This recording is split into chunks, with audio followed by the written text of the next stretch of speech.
Good morning or afternoon or whenever this is being shown. I have no clue anymore, guys. Today's healthier you is how does metabolism work when you are dieting or trying to lose weight?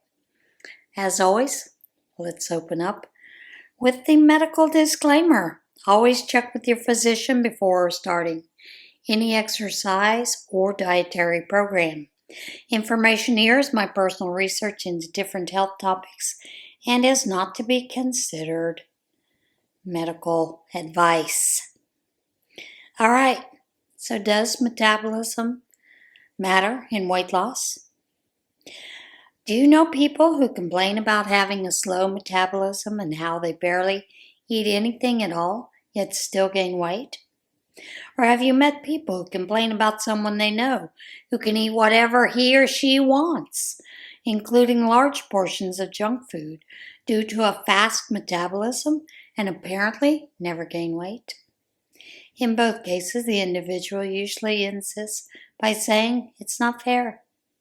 These scenarios raise some very good questions. What role exactly does metabolism play in weight gain or weight loss? Is your metabolic rate determined by your genes? If so, can you speed it up or slow it down through exercise, drugs, or certain foods? Is the importance of metabolism just a myth?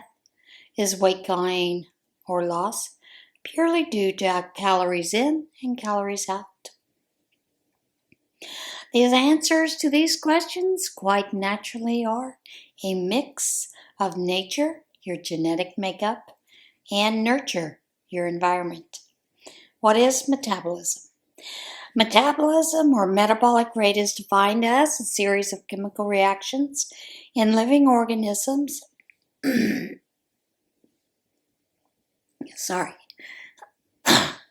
that create and break down energy necessary for life. More simply, it's the rate at which your body expends energy or burns calories. Our bodies burn calories in several ways. Through the energy required to keep our body functioning at rest, as well as any other times. But this one is called your basal metabolic rate, BMR. Your BMR is partly determined by the genes you inherit through everyday exercises, through everyday activities. Metabolism is partly genetic and largely outside of one's control. Changing it is a matter of considerable debate. Some people are just lucky. They inherit genes that promote faster metabolism and can eat more than others without gaining weight. Others are not so lucky and end up with a slow metabolism. One way to think about metabolism is to view your body as a car engine that is always running. Whether you're sitting still or sleeping, you're idle. Your engine is always idling like a car at a stoplight. A certain amount of energy is being burned just to keep the engine running. Of course, for humans, the fuel source is not gasoline. It's calories in foods that we eat and drink, energy that may be used right away or stored, especially in the form of fat. We'll discuss a little bit more about that in a little bit. How fast your body engine runs on average over time determines how many calories you burn. If your metabolism is high, you'll burn more calories at rest and during activity. High metabolism means you need to take in more calories to maintain your weight. That's one reason why some people can eat more than others without gaining weight. A person with a slow or low metabolism will burn fewer calories at rest as well as during activity. Therefore, has to eat less to avoid becoming overweight.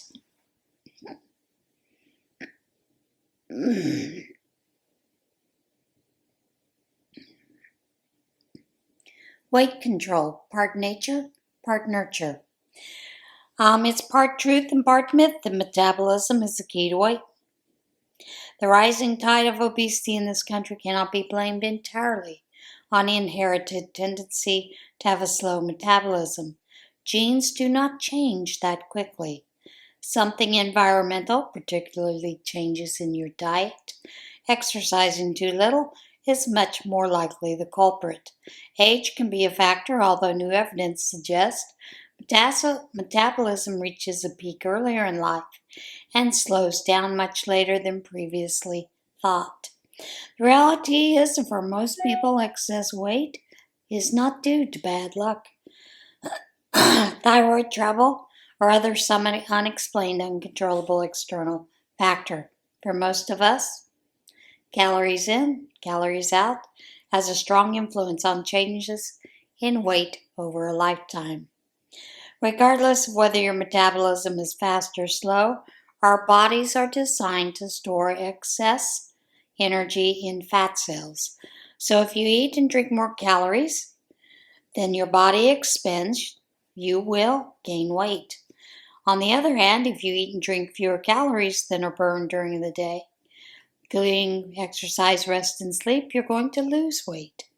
Our bodies are also programmed to sense the lack of food as starvation. Isn't that just hunky-dory? In fact, our response to our BMR slows down, which means fewer calories burned over time.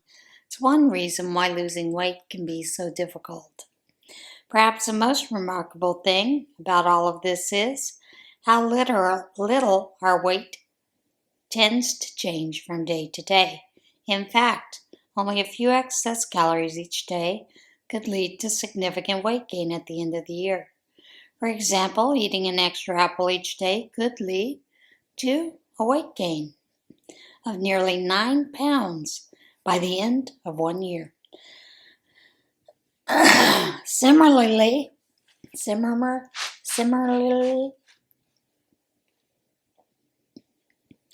a small reduction in calories each day could lead to a remarkable weight loss.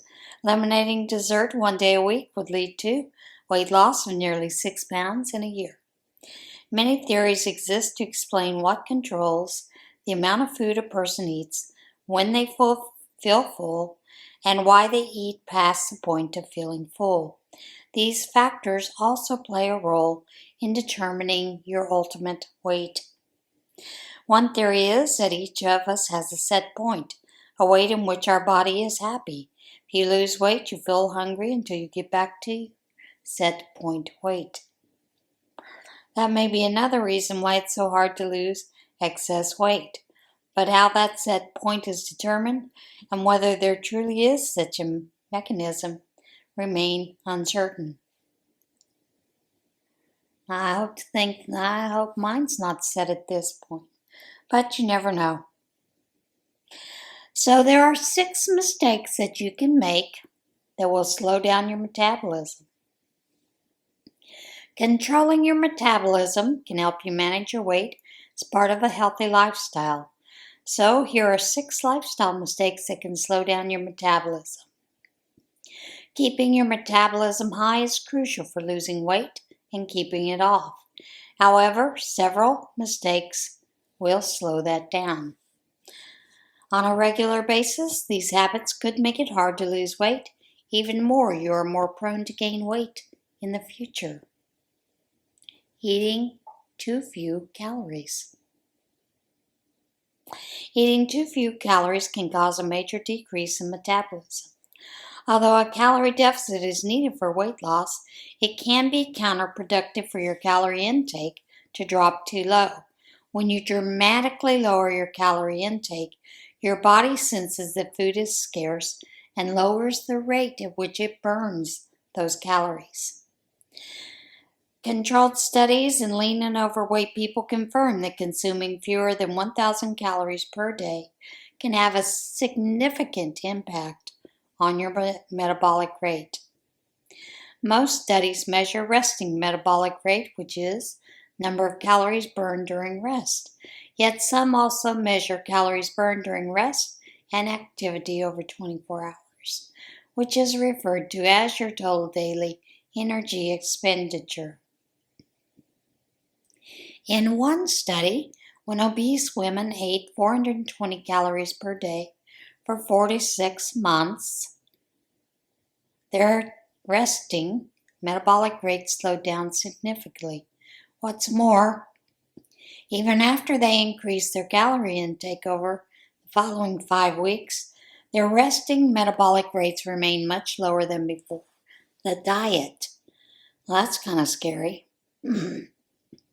Even when calorie restriction is more moderate, it can still slow your metabolism.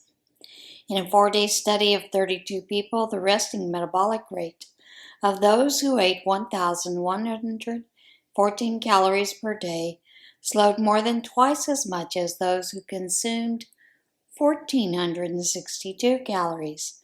However, weight loss was similar for both groups. If you're going to lose weight by calorie restriction, don't restrict your calorie intake too much or for too long. Skimping on protein. Eating enough protein is extremely important for achieving and maintaining a healthy weight. In addition to helping you feel full, high protein intake can significantly increase the rate at which your body burns calories. The increase in metabolism that occurs after digestion is called the thermic effect of food, TEF. The thermic effect of protein is much higher than that of carbs or fat. Indeed, studies indicate that eating protein temporarily increases metabolism by 20 to 30%, compared to 5 to 10% for carbs and 3% or less for fat. Although metabolic rate inevitably slows during weight loss and continues to be slower during weight maintenance, evidence suggests that higher protein intake can minimize this effect.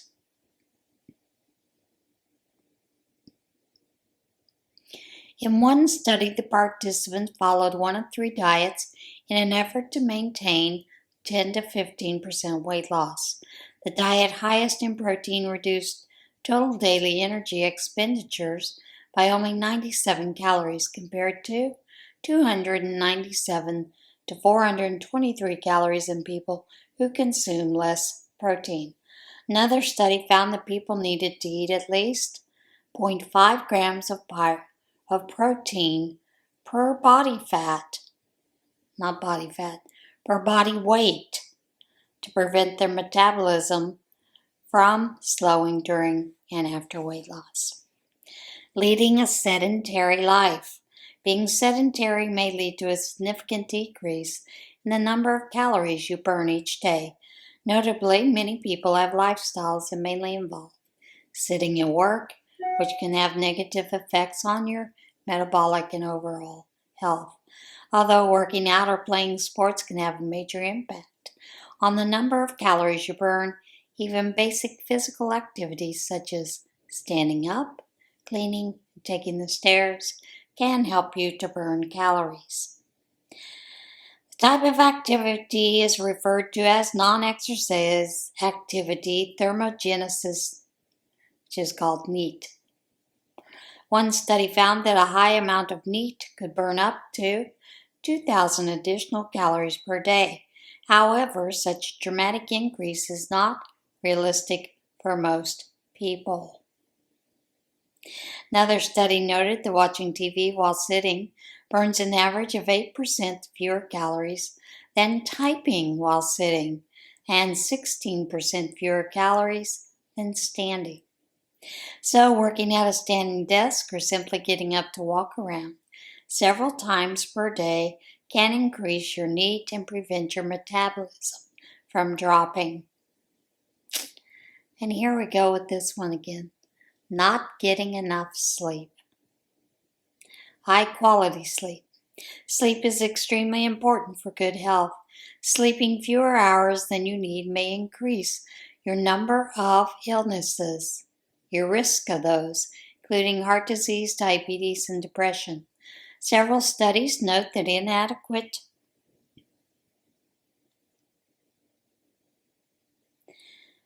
sleep may also lower your metabolic rate and increase your likelihood of weight gain. One study found that healthy adults who slept 4 hours per night for 5 nights in a row experienced a 2.6% decrease in resting metabolic rate on average.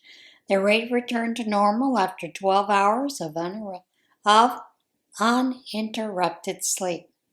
Lack of sleep is made worse by sleeping during the day instead of night. This sleep pattern disrupts your body's circadian rhythms or internal clock.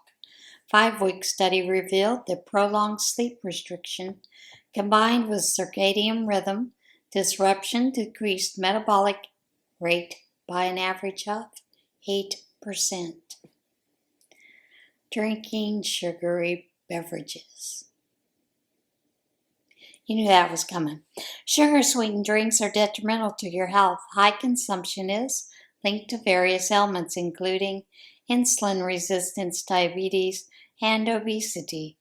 Many of the negative effects of sugar-sweetened beverages can be attributed to fructose.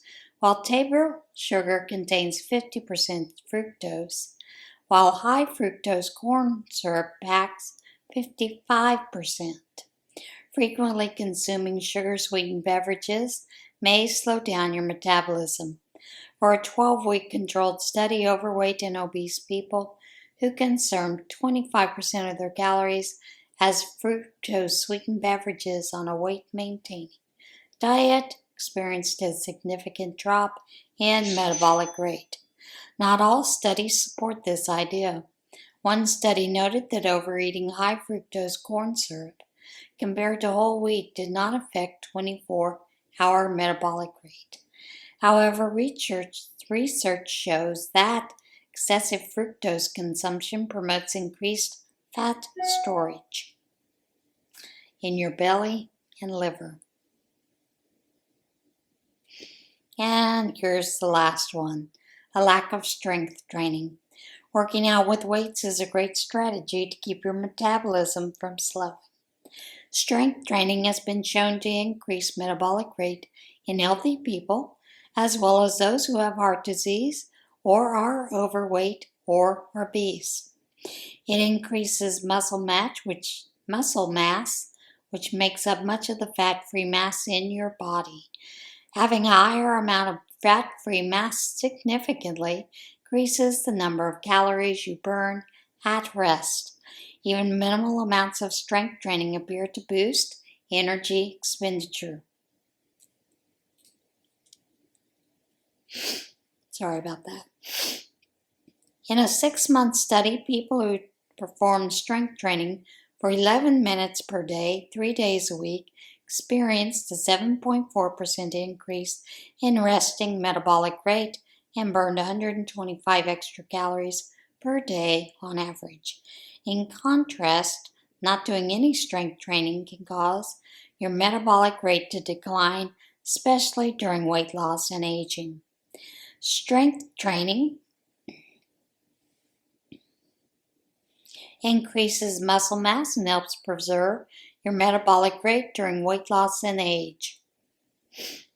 Now, there are a lot of other factors, your genes, hormones can really mess things up. Some of the other things are using what are called trendy salt. Sea salt is a darling for foodies and chefs, so it lacks. As I was saying, sea salt lacks iodine, which is something that you absolutely need for your thyroid to manage your metabolism. So here are some things you can do if you do eat those trendy salts, or to just use a dash of iodized table salt, and that's all you need, or enjoy an iodine-rich food like shrimp. The other thing is you're thirsty. Without enough water, your metabolism stalls. That's why water is really important, not only to flush out those toxins that you're burning up, as you're losing weight, those kind of things, but for your metabolism itself. So you can drink water, sipping it throughout the day, or Eat more foods that are naturally rich in water, such as watermelon, cucumbers, honeydew melons, those kind of things. You drink caffeine, you drink decaf.